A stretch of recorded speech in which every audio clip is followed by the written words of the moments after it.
everyone, my name is Jackie and today I have for you part 4 of my Books by Black Authors I Want to Read video. As always, I will leave some links for the Black Lives Matter movement and some black booktubers I enjoy watching down below. Today we're talking contemporary, mostly YA. I think I have 1 or 2 middle grades in there. Yeah, let's get right into it. If you see me looking down a lot, that's because my laptop is down there and I'm checking for the synopsis. So the first book is What Mama Left Me by Renee Watson, which is about a young girl whose father kills her mother.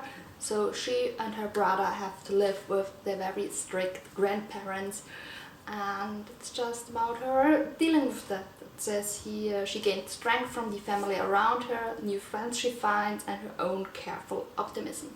And it is Renee Watson's debut. The next book is Full Disclosure by Cameron Garrett, which is about Simone, who is HIV positive, and she goes to a new school and of course wants no one to know about this.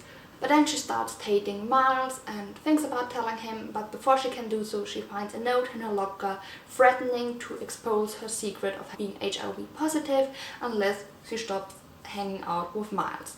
The next book is A Love-Hate Thing by Whitney D. Grandison, which is about Tyson Price, who is currently recovering from being shot and is taken in by a very rich family in a very rich neighborhood. Their daughter, Nanny Smith, is the golden girl, and she has a pristine image, and she's worried that taking in a troubled teen will ruin her summer and or her image. But Trice brings Nandy out of her shell, and Nandy attempts to melt the ice that's taken Trice's heart and being, is at least the way Goodreads says it. The next book is Charming as a Verb by Ben Phillip, which is about Henry, who is the star debater and popular student at his school, the Fate Academy. He is a dutiful first-generation Haitian son, the trusted dog walker for wealthy New York City neighbors, but all this must his dream to attend Columbia University. And his classmate and neighbor Corinne uncovers Henry's less than honest dog walking scheme and blackmails him into helping her change her image at school. Henry, thinking that could be good for him too, of course helps her and feelings ensue. The next book is Now That I've Found You by Christina Forrest, which is about a young girl called Evie who wants to be a Hollywood star just like her grandma. But due to a friend betraying her, she gets blacklisted. So she decides to try and get another chance by appearing with America's most beloved actress, her grandma. But shortly before she has a chance to do that, her grandmother just disappears.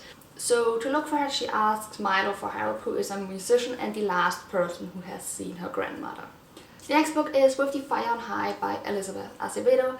Actually, I could put all of Elizabeth Acevedo's books on this list because I want to read them all, but for right now we're concentrating on this book.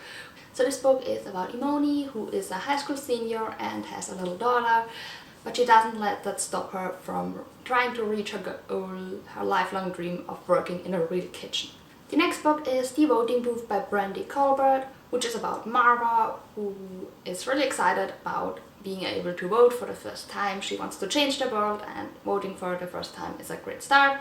And about Duke, who just wants the voting to be over so that he can prepare for his band's first gig.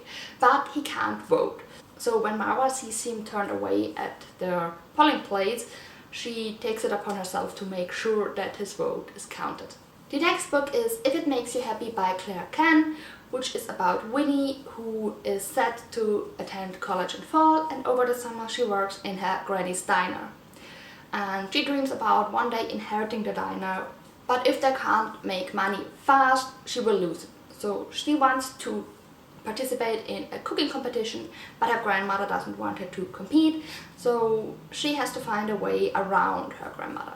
The next book is I Wanna Be Where You Are by Christina Forrest, which is about Chloe, who wants to earn a spot at the dance observatory of her dreams, but her mother doesn't allow her to apply, so she devises a secret plan to drive down the coast to the nearest audition. But when her annoying neighbor Eli discovers her plan, he blackmails her into taking him and his dog with her. Next book is The Opposite of Always by Justin A. Reynolds, which is about Jack and Kate who meet at a party and bond immediately and fall in love, but then Kate dies. And Jack suddenly finds himself at the beginning again, the beginning where they first met, and he decides to try and save her life, even if it means he has to believe in time travel.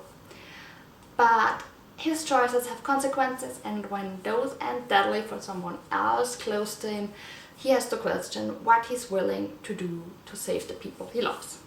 So the next book is Truly Medley Riley by Debbie Rigaud, which is about Sora, who is attending a very prestigious summer program where she feels very out of place with her mostly white and very rich and privileged classmates. But then she meets Owen and feels a connection to him, which is surprising for her because he is a prince of a small island off the coast of England. But then he invites her to his big brother's wedding, and suddenly she and her whole family is thrust into the limelight, and she has to figure out if she can live with this. The next book is Not So Pure and Simple by Lamar Giles, which is about Dot, who has a crush on Kira since kindergarten, and during their junior year she finally is single. So Kira volunteers at the church and Dell does the same to be close to her and realizes he inadvertently signed up for a purity pledge. So his dad thinks his wires are crossed, his best friend doesn't believe any girl is worth the long game. But Dell doesn't want to lose his dream girl, so he asks the fellow pledger Jameer for help in exchange for talking to him about sex ed. With a lot of other boys circling around Kira, Dell has to make a move fast, but he forgets to ask the most important question, which is what does Kira want?